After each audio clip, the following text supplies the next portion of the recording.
Hello, everyone. Welcome back to another episode. And before we get into the episode, I do have an announcement. And the announcement is that I have officially joined the Dedicated Tax Pro family for the tax season of 2026. And I am helping to prepare taxes. So if you are in the need to have someone to prepare your taxes, or if you know someone who has this need, please send them my way to be able to help them to prepare their taxes for the 2026 season. I am so excited to be able to help my community with this service. It's so important. We want to make sure that you get every single penny that you earned, right? That you deserve. So if you would like a free estimate, please send me an email at De La Cruz period dedicated tax pros at gmail.com. Again, I will include that email in the show notes and show description so you can get your free estimate. And also, there is a referral bonus. So if you refer a client to me, the firm will send you $50. So that's right, you can even earn $50 per client that you refer to the firm. Again, that is Dedicated Tax Pro. I am so excited to be able to serve you guys with this new service. And if you have any questions, please let me know. Now, enjoy the episode. Welcome to the American Dream in the Eyes of Immigrants podcast. I am your host, Heidy De La Cruz, and I am on the mission to change the narrative of immigration, one immigrant story at a time. Hello, everyone. Welcome back to another episode of the American Dream in the Eyes of Immigrants podcast. I am your host, Heidy De La Cruz, and today I have Miss Fernanda with us today. She's going to be talking about her upbringing in Mexico and then her experience coming to the U.S. and the important work that she is doing today. Thank you so much, Fernanda, for being here today and being willing to share. How are you? I'm good, thank you. And first of all, thank you again for having me. It's really an honor. I love this. I love this. Thank you so much. And so, yeah, so introduce yourself, who you are, what you do, and then we can get started. How was your childhood growing up in Mexico? Of course. Well, first of all, my name is Fernanda Soriano. I am from Mexico, a city called Puebla, surrounded by volcanoes. It's pretty nice. um, so I work as a head of project management for a German company. That's like my 9 to 5, right? But on the side, I am the founder of Relentless Latina. And Relentless Latina is a platform that provides financial education for women. So I share a lot of content about how to build wealth. Mhm. Investing is one of the main things that I love to teach about. We all Yeah. know about budgeting and paying debt, but I believe that we need to talk more about creating and building wealth. So that's a little bit of who I am. And do you want me to go to talk a little bit about my childhood? Yeah, for sure. Yeah. Well, I mean, I don't know. I guess, like I said, I grew up in Puebla. I think I lived there until I was 20, I want to say 23, 24. Um, so I lived there with my parents. My mom is like my superhero, and actually, she was Oh. the inspiration behind Relentless Latina. Like a lot of uh, people in my community, I grew up. I don't want to say poor. I was very blessed and Mm. privileged, but I also grew up in a family where basically you just talk about two things, right? Do we have money or we don't have money? Mm. Mhm. So I saw my mom struggle financially. And, my upbringing was not, I want to say, very glamorous. Unfortunately, my mom and I were victims of domestic violence. Oh, I'm So so for sorry. me, thank you. So for me, financial education has been always one of the things I guess I grew up just knowing, since I was very young, that having Yeah. your own money to get out of toxic environments, and to be independent is really important, right? Yes. So I guess my childhood was summarized by that. It was honestly very rough and difficult. But again, just seeing the example from my mother, how she was a hard worker. To this day, she's a hard worker, and Yeah. she fought so hard to take care of me and my sister financially too. So That was a little bit Yeah. about me. Yeah. No, you brought up a good point about the domestic violence, about being financial independent. That's what I hear about domestic violence advocacy is usually like women to have like that encouragement to have financial independence because that's one of the ways that I don't wanna say, like, they get trapped, but one of the ways, that the abusers is able to, like, control and manipulate and things like that with the finances, so as long if women are able to have that, financial independence, financial literacy, that is one way that, they can fight back and get out of a toxic situation if they are in a if they find themselves in a toxic situation, so, thank you again for saying that, and also, just, yeah, for the work that you're doing. We'll get into more a little bit later, and how people can connect with you and things like that, but, it is definitely very important, especially for women to be financially dependent, to be financial literacy or have a financial literacy and grow wealth, like you said, invest, and it's not just about saving and paying debt, like, we have to be able Yeah. to invest and build wealth. Okay, so it sounds like your upbringing was a big, inspiration for and your mom for what you do now. So what actually, led you to move from Mexico to the US? Yeah, I love that question because we already talked a little bit about, let's say, my childhood, my Mhm. personal side, but from the career side, so just to give you a little bit of a timeline, Yeah. I did my first internship in 2016. I don't know how old I was back then, but I started applying for an internship in an automotive company. I wanted to go to the automotive. I wanted to be a design engineer.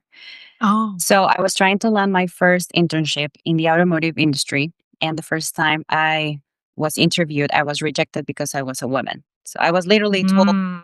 in Spanish, no aceptamos mujeres en desarrollo técnico porque no nos aguantan vara. That means like something like we don't accept women in technical development because you cannot keep up with the pace or you don't have what it takes, right? Wow. So I was rejected for an engineering role. So next day I had to come back and to try to land any job I could get. So I got into purchasing.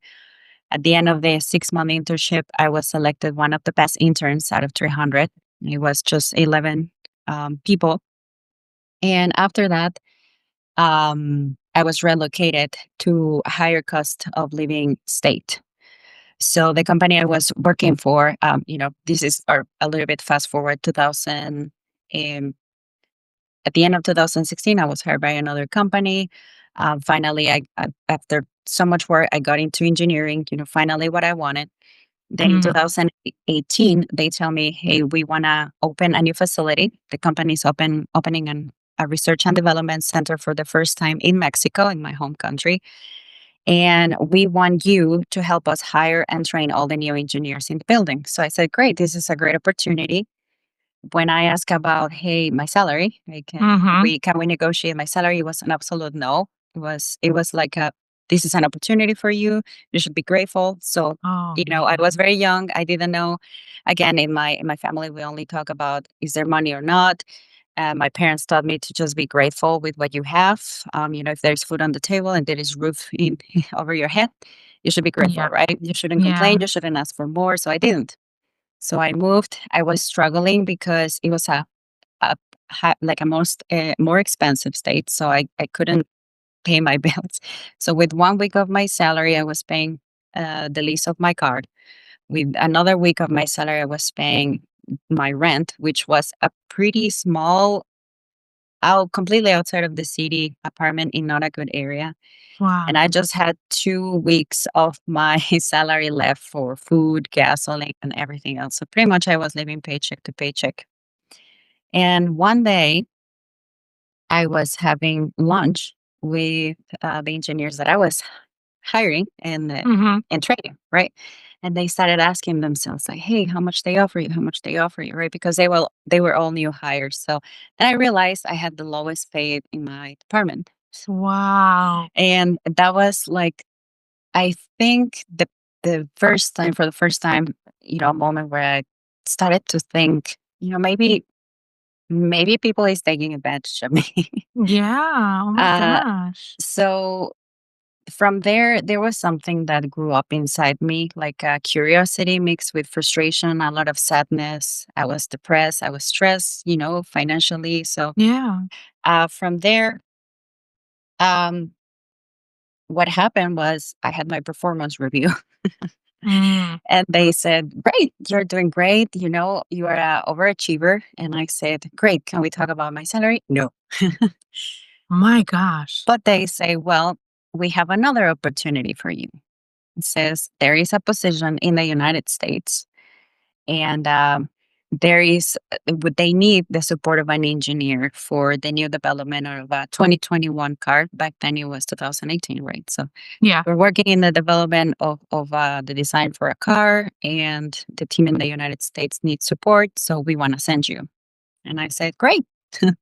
So again, I tried to negotiate my salary, and I couldn't. And Mm. again, when I said try, I didn't try. I just asked, Yeah. like, Yeah. "Hey," I didn't have like salary negotiation skills, but basically, I saw it as an opportunity. And again, I still had the background of my parents, my family, and friends. Like, you should be grateful, all of these things. So Yeah.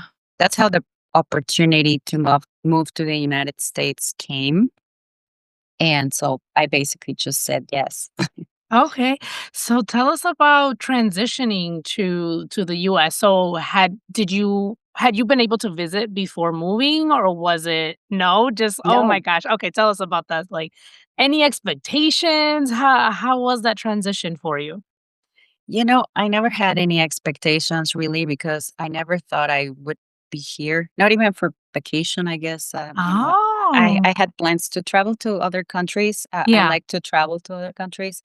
I never planned to travel here except maybe Disney one day, right? Okay, okay. But no, it was never in my plans. It's just something that show up, and for me was something good to have in my resume coming back to my home country, because the idea Mm, was for me to be in the United States for 9 months, just pretty much, you know, do the project, finish the project, and then come back and then or come go back to back. Mexico. So I was excited. For me, it was like an adventure. It was another opportunity to prove myself. And in my head, I was thinking, well, when I come back after, I already proved that I could hire and train engineers here in Mexico. I already proved that I can lead a project in the United States. So hopefully this will help me grow financially when I go back to my home country. So I didn't have any expectations. I was extremely scared because I went by myself. Yeah. I didn't have any friends or family there. And yeah, of course, the company that I was working for would help me somehow to find an apartment or to, you know, get a lease in a car or a few things. But actually, they paid for those things, right? Because again, they didn't increase my salary. So the quote unquote agreement Mhm. was that I was going to get my same paycheck that I was getting in Mexico, and they would just cover the costs of rent and car plus like an adjustment of living. That's how they call it, which was Wow. my salary again, but instead of gross salary, my salary, but now net. Let's just say that. So Mm. it was still very very low. It was my base salary was around $13,000 a year, What? equivalent US dollars. Yeah, it was very low. And then so they gave me another $12,000 net. So you could say that my salary gross was around 26,000 dollars. And again, the company would cover rent and car. So yeah, it was extremely low. Yeah. Yeah, but Wow. I didn't know that, right? I was completely Yeah. lost. I didn't know anything about money, and I was just going with what people would tell me, right? I was kind of Yes. Yeah. surviving through life. Yeah. Yeah. I mean, if when you don't know, you don't know. And what state did you what was this were you I wouldn't say stationed at, but like what state Mhm. did you move to? Michigan. Oh, to Michigan. Oh, okay, that makes sense. Yeah, because it's Yeah, yeah. Okay, because out of I'm from industry. Grand Rapids, so that makes sense. Okay. Oh, nice. Yeah. It's very, Yeah. very beautiful. Yeah. Okay, so then you were supposed to be here for 9 months, complete the project, and then go back. And then what happened? Well, what happened was, I was working a lot. I was Okay. working probably 60 hours a week or more. Oh my god. I was working weekends, holidays. Yeah, I was. I was the first person in the building, the last one to leave. Yeah. I was happy because I like what I did in my job, but I was just feeling very exhausted, and um, I already had like a hospital visit in Mexico due to stress. So my health was Mm. deteriorating. Like my mom was very scared for me and worried.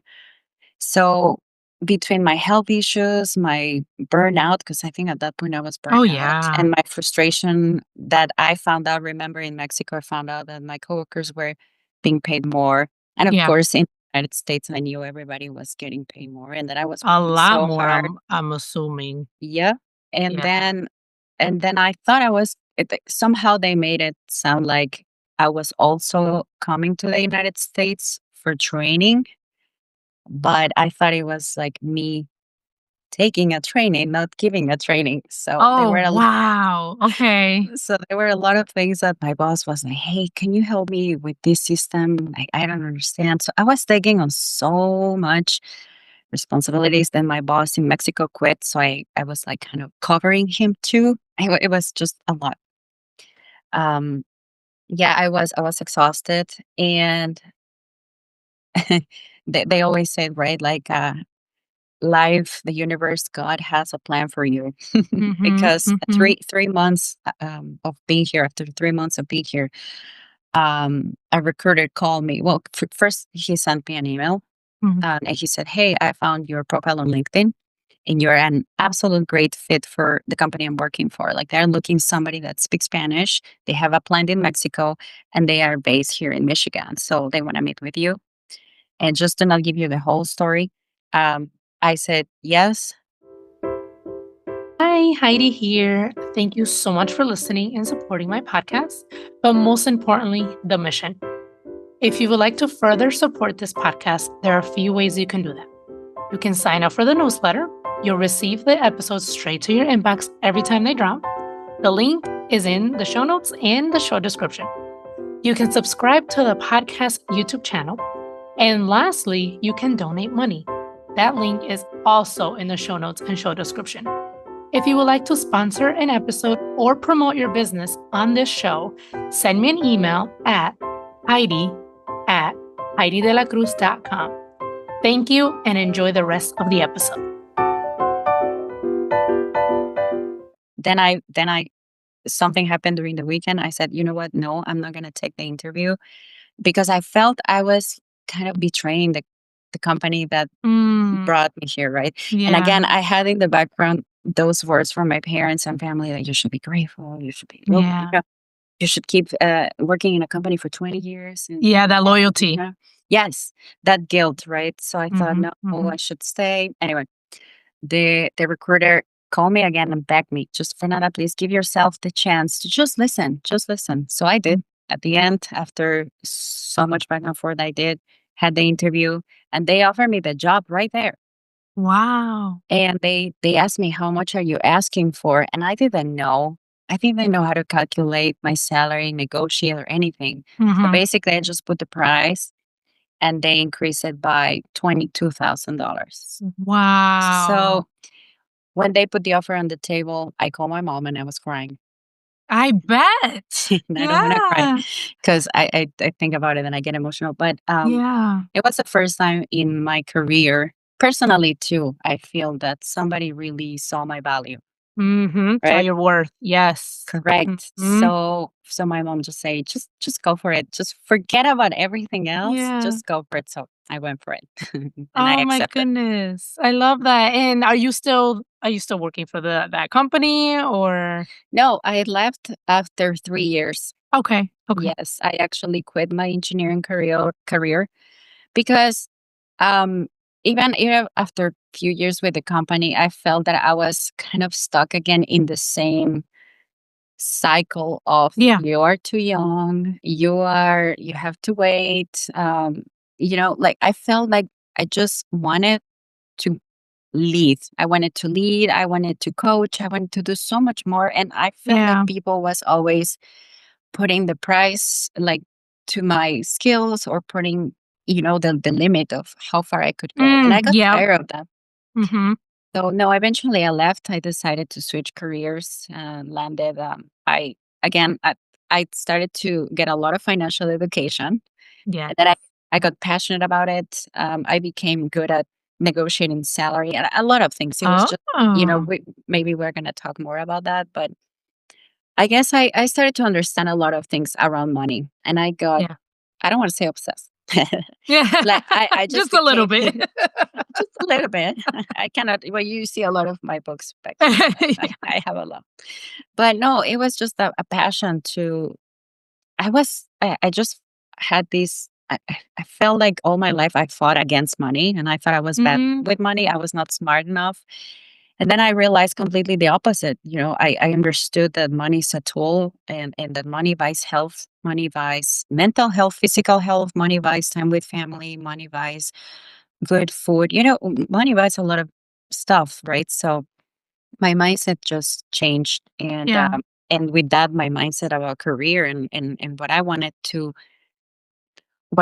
live in this world, right? It was Yeah. just like a lot of mindsets switch, and I realized that my skills were worth a six-figure salary. And that I couldn't get it in engineering, not because I wasn't good enough, because eventually, a few years later, funny enough, once I decided to move to project management, somebody called me and offered me a big paycheck in engineering, but I was not interested anymore. Yeah. But I just, it was a lot of introspection, and I realized that engineering was not aligned anymore to the person that I wanted to be. Mhm. And so I decided to switch to project management. Okay. Yeah, And are you currently still in Michigan? I am. You are awesome. Okay, cool.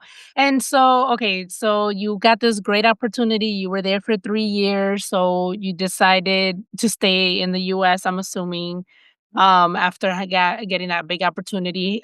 When were you able to visit Mexico again after moving to the US? I think I visited 1 year later, but Okay. the big shock for me was when COVID happened. Okay. It So you was, were stuck here in the US, right? yep, I was Yeah. stuck here. I couldn't go back to Mexico, and my family Yeah. couldn't come, Mhm. between the restrictions Yep. Mhm. for flights, but also for the vaccines, Yeah. because in Mexico, you couldn't choose what vaccine you get. So my family got Oh, the Russian vaccine, I think it was. okay. It was not like accepted in the US, so they couldn't visit. I couldn't visit them between the immigration there was a lot of factors. But for 3 years I couldn't see my family. Wow, I had no idea about that, about the, vaccine in Mexico, about, Mhm. that, so that's interesting. Oh my gosh. Okay, so 3 years without seeing your family, feeling stuck, I'm assuming, because, again, you can't see them, they can't come here, so oh my goodness. So after COVID, when were you able to visit? Like, after 3 years? After 3 years after COVID? Yeah, what was that? I think 2021 maybe? Okay. I think so. I don't remember. I But know, yeah. yeah, the years just blur. After I feel like after COVID, like, everything just was, like, blurred together, and it's like, "When was that? When did this happen?" Yeah, okay, Yeah. perfect. So, yeah, talk to us about that. Talk to us about, visiting Mexico for the first time after. Well, I think the hardest thing for me was my mom, Yeah. because my Mhm. mom is my everything. Yeah. And I remember seeing her, like, just running towards me because we haven't seen each other for 3 years, Yeah. and she looked older. She Yeah. aged. My mom is already in her 60s, and she aged, and I remember thinking, "Oh my god." No. Like, Yeah. every time that you just take a flight and then you come back 1 year later, so many things change, and Change. the people you Mhm. love, of course, keeps aging, right? So, Mhm. actually, that was another, of the reasons why I realized, like, actually, money can buy so many things, right? Because Mhm. when you have financial independence and you don't have to ask also your company for PTO, because they only give you what, 10 days, 15 days, whatever it is. Mhm. A limited amount, yeah. So when you have the money to take a flight and when you have the time to take a flight, you can visit the people that you love. As an immigrant, that's the story. And I Yeah. was talking one of my project managers, that is in my team. He's from Brazil, and we asked each other the other day that, have you ever thought how many more flights you have for the rest of your life, or times to see your Mhm. family? Because if you go once a year, right? And our parents, right, they are in their 60s, 70s. Mhm. And God hope, like I hope that they live for many, many more years. If Yeah. we're talking about 20, 30 years, you're talking about 20 or 30 more times that you're gonna see your Yeah. parents. Right? Wow, That for me yeah. was a shocking thought. Like that in my head opens so many it opened like a no, I don't want to do it like this, which motivates me then to make more changes around my career Yeah. and my financial plan, y- you know, Yeah. because I'm not okay with that. Yeah. I'm not okay with Mhm. just taking one flight to Mexico and seeing my mom for 5 days and then come back and then just go back for the next Into year. another year. Yeah. Mhm. No. Mhm. Oh my goodness. Okay. And your mom has no desire to move to the United States to be with you? Well, um, there is a lot of things in the table right now. Mm. My great grandma was from Spain, so my mom and my sister are working on their Spanish citizenship. Oh, okay, good. I just got my U.S. citizenship.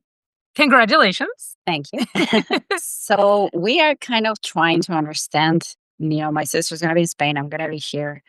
What's gonna Yes. happen with my mom? And my mom Yeah. keeps saying that she wants to stay in Mexico and just visit because both Spain and US is, they are more expensive countries, right?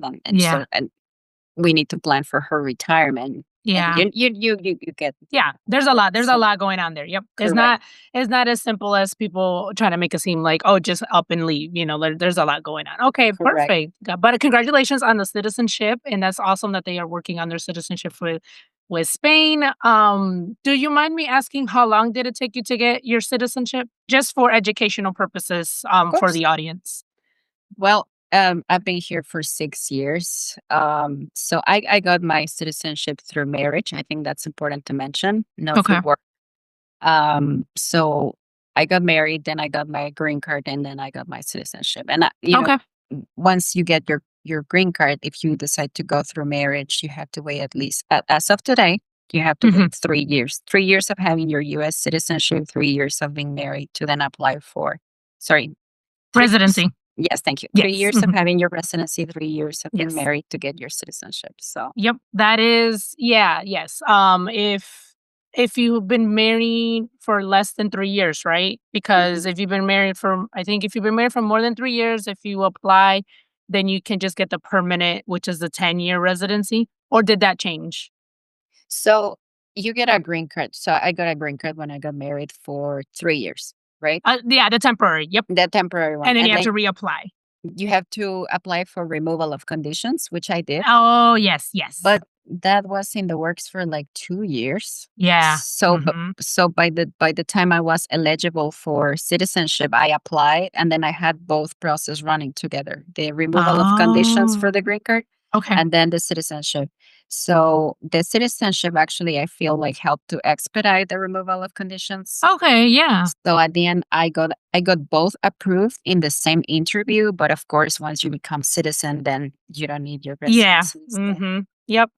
Yeah, that whole process of doing it through, like, having your fiance and everything, yeah, it's a whole process in itself, and then having to, like, reapply so they can verify that, the marriage is legit and all that. It's just all yeah, I learned about that. So where did you do your ceremony for the citizenship? It was in Detroit. In Detroit? Okay, Hmm. cool. Yeah. My dad did his interview in Detroit. My Hmm. parents did, my stepmom and my dad. I remember having to drive from Grand Rapids to Detroit multiple times with them because my dad did not like his interview, he didn't pass or the test that they had to take. He didn't Yes. pass. I think he had to retake it twice because he gets so nervous, and so he's like, "I just forget." Like, my mind just goes blank. I'm like, "Puppy, you know these questions. Like, you know the answer. Come on now." So I remember, like, having to drive with them to Detroit to do that, and then but his ceremony was in Grand Rapids Oh, and, at the Gerald R. Ford Museum in downtown Grand Rapids, which oh, was really that's nice. cool. Yeah, to be there with him and when he got sworn in as a citizen, which was really cool. So, yeah, congratulations on that. Thank you so much for sharing that bit of information. And so, okay, let's switch over to your business now. The what you do, you said on the side because you do have a 9 to 5, just like I do, by the way. Um, Switch over to that. So you help Latinas with financial literacy. So we know a little bit of why that got started, and so tell us a little bit, like how exactly do you help Latinas, and how long have you been doing this? Mhm. Um, how long have I been doing this? I would say I think it started, and it's a little blurry because I started sharing content, just free content Oh, on okay. social media, right? I think on end of 2022, beginning of 2023, and I officially, I guess, opened the what, like you said, a business part of it on 2024. Like I Okay. actually started to create a group coaching. So I do group coaching, or I was doing group coaching and one-on-one coaching, Okay. right? My favorite is the group coaching because we have the opportunity. Well, of course, I present the material, right? Mhm. I teach my courses from the very basics, how to create a budget, how to manage credit cards, emergency funds, sinking funds, and then we start with the beginning of investing. You know, how does the stock market work? What are the Mm. investing accounts that you can open? What type of investment vehicles you can, or what options you have to invest, Yeah. et cetera, et cetera. Right. So it was an 8 week course, one session a week with homework, right, and resources. Yeah. But I would give the class, and then we, as a group, we had the opportunity to talk about our own money experiences or questions, right? Which I Mm. think very helpful when you have more than one Yep. person. Like, So feeding I off each did, other. Mhm. yeah. So I did the first one in English, and the second one was in Spanish. So the first, let's say, part of the year, and the second part of the year was Spanish. Mhm. And right now I'm working on migrating everything more like online, like a self-paced Yeah. course, right? To Mhm. make it Yeah. hopefully more affordable and that people can Yes. take it at their own pace, Mhm. with more resources. And I want to split it, the investing portion, and then the savings, Budgeting. sorry, the savings, the basics of personal finance. I want to make it even more affordable, like pretty much just to cover the cost of it, because I feel like I everybody should have access, Yeah. to this type of information at a very affordable price. So that's what I'm working on right now. But my absolute favorite, honestly, is just create content. I love to create content, Mm. and I try to give as much content as I can for free. Right. Yes. So yeah, for some reason that's my favorite. I don't know. I just Yeah. enjoy it. Yeah. Yes. But yeah, that's That's what I awesome. do. And my absolute best, or the one that I'm more passionate about, definitely is to teach how to build wealth. Yeah. That's my favorite topic. For sure. I love that. I love that you're doing that. And if someone wants to get in contact with you or sign up, how can they reach you? Yes, so they can find me. I'm more active on Instagram as at relentless.latina. And you can send me just a DM. Honestly, I always answer. Even if you have a small question, I'm not the type of person that says, "Oh no, you have to pay me $50 for." No, I'm not going to give you a coaching class, but of course, Yeah. if you have a question or two, you can always send me a DM and I will answer you. Send you a voice text. But yeah, you can reach out to me there. Also, my email is on my webpage. My webpage is relentlesslatina.com. My email is support@relentlesslatina.com. Perfect. I will include your links in the show notes and show description. So the link to your Instagram and the link to your website. And then I'll also include your email. So then if anybody just wants to, get in Yep. contact with you from the show notes and show description, they can go ahead and do that. Okay, Fernanda, thank you so much for today, for sharing your wisdom, for sharing your story. The last question that I like to ask, wrapping up the conversation today, is what does the American dream mean to you? The American, that was a tough one. You know, yeah. uh, you told me that you always ask this question, and I honestly just Google it to see like what other people think the American dream is, right? Because Oh, I didn't know. Can I read it to you? yeah, yeah. Because look at this. This is what I found. It says The American dream is the idea that anyone, regardless of their background or circumstances, can achieve success and a better life through hard work, determination, and opportunity.